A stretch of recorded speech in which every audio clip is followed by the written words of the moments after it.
We've had a ton of different drones on the channel over the years, and this one is very different, but also kind of the same. This is the Vcopter Falcon Mini, and the biggest difference between this and a lot of the other ones is the number of props it has. I've had a lot of quadcopters, I've had octocopters, I've had ones with 3. This is the first one with 2. Now, we've actually been flying this thing for several weeks, so I've got a lot of stick time on it, but in this video, we're gonna get it in the air, fly it around, then I'm gonna show some night footage as well, run it through all of its paces, and then go over all the pros and cons so you can see what this thing can do and what it can't do, so you can decide if this is what you wanna spend your money on. Now, I'm not gonna waste your time, so if you wanna jump ahead to the end of the video where I go over the pros and cons, I will have a timestamp down below. But right now, let's really quick go over what this thing is. If you've seen my other videos, you've seen that I've had drones from Zero Zero Robotics on before, and that's who makes this one as well.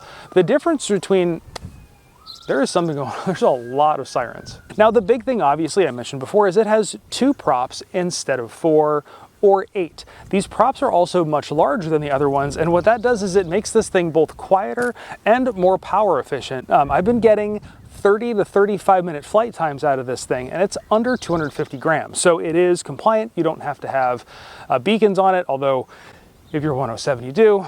Long story there. But anyway, you get longer flight times, and I've noticed it's a lot quieter. Not only is it quieter, but it's got a lower pitch hum. Not as loud and as piercing as your normal quadcopter.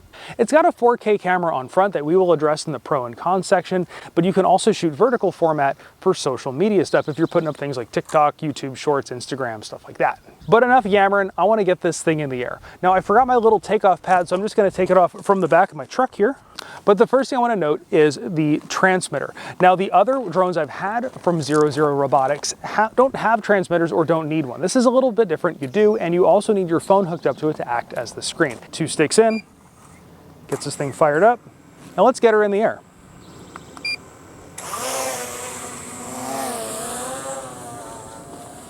So we got this thing up in the air, and it's going to be interesting because I actually up there right now, I'm going to try to get them on camera.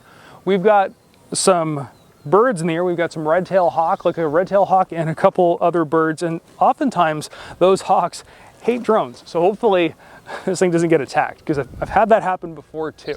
So right now I'm flying around in kind of the standard mode, and I'm up above that altitude I was talking about where it gets pretty windy. And you can see by the video here, I am whipping it around pretty hard, but it does handle the wind very well. And actually what I'm going to do, now that I just flew it around in that mode, I'm going to switch it here to vertical shooting mode.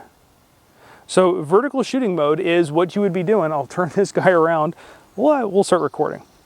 So vertical shooting mode is what you would be shooting in if you were shooting like a TikTok video or a vertical format video. So now I'm shooting in vertical format mode. Now, from what I can tell, it only crops the image, but it does allow you to properly frame things up. So let's do some of those vertical shots.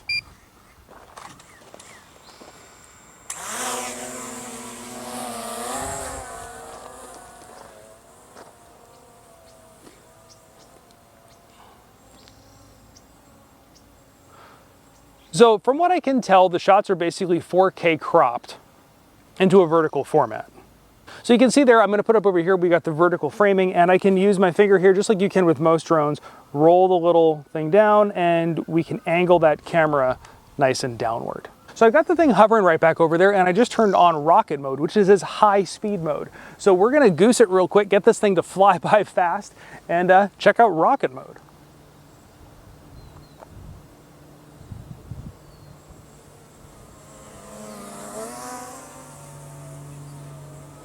So rocket mode is a little bit faster. Now I am kind of competing with some wind, and I guess that is something I want to talk about, is how this thing handles wind.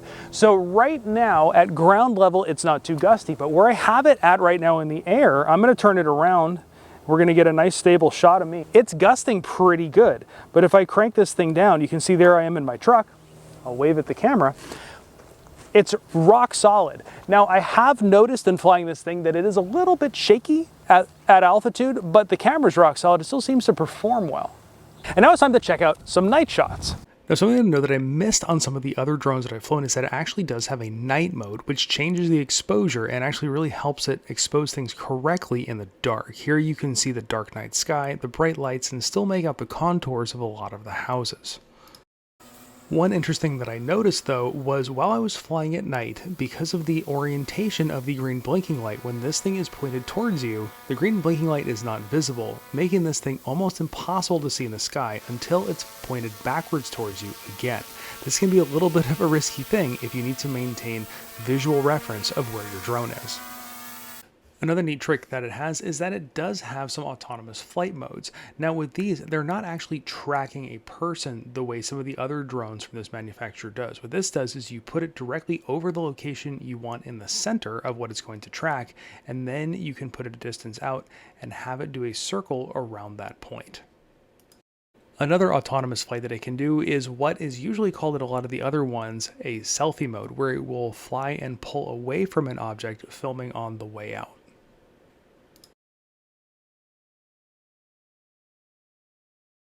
And guess what? I think we have a brush fire going on because I hear a helicopter coming. So I got to get this thing on the ground. Shoot.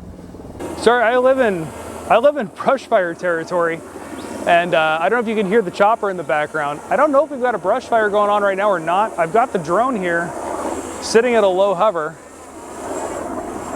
And that to me looks like a Firehawk. So I'm gonna hold this thing right here, and I'm probably gonna land it pretty soon and jump on pulse point and see what's going on.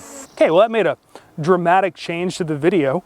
So it's interesting. Looks like right now via pulse point, we don't have a fire, but we do have an active rescue going on. So that could be what's going on. So now that we've flown it, I've shown you a lot of the features of it, and I have a lot of experience flying this thing now, several weeks of flying it. Let's talk about those pros and cons. First, let's hit the pros, then we'll talk about the cons.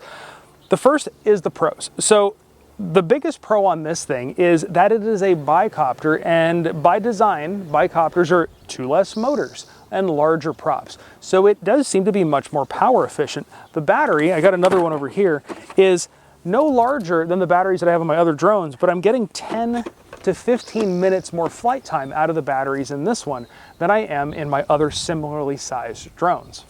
But with a combination of the two batteries that I got in this kit, I get over an hour of flight time. Because the props are larger, I am assuming they are spinning slower. I'm not entirely sure there, but they are definitely quieter. This one, it is not silent. You can still hear it. You can hear it on the microphones, but it is way less annoying than the quads of the same size that have quads that have smaller rotors and 4 of them.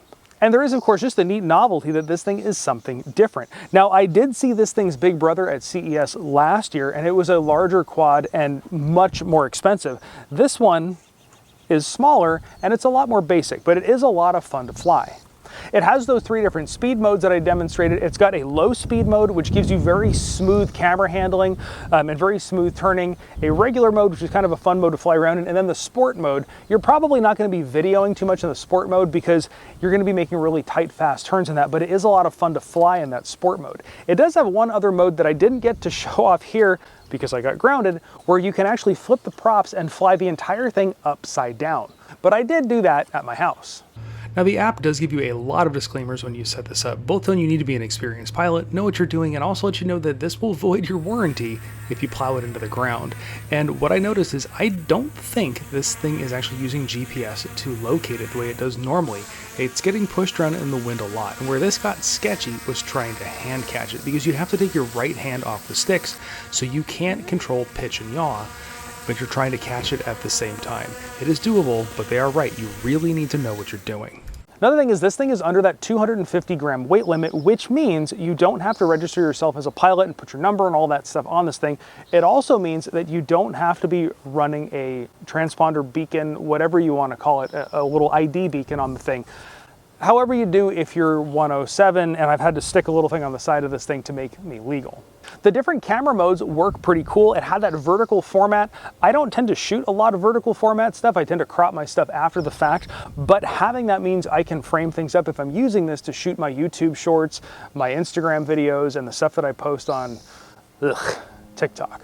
Now I'm going to talk about the transmitter in a little bit, but one thing I do want to point out that I do like about this transmitter is that the clamp for your phone is big.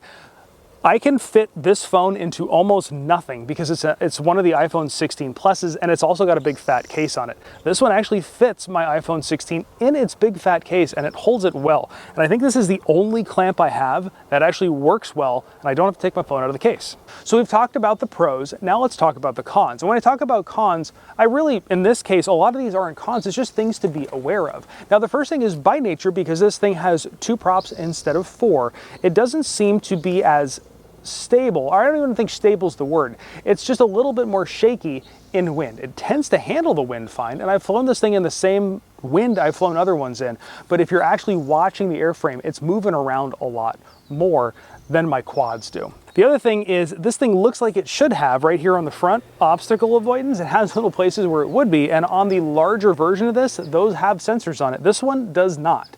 So this thing does not have any obstacle avoidance front, back, sideways, or otherwise. So you gotta be careful when you're flying.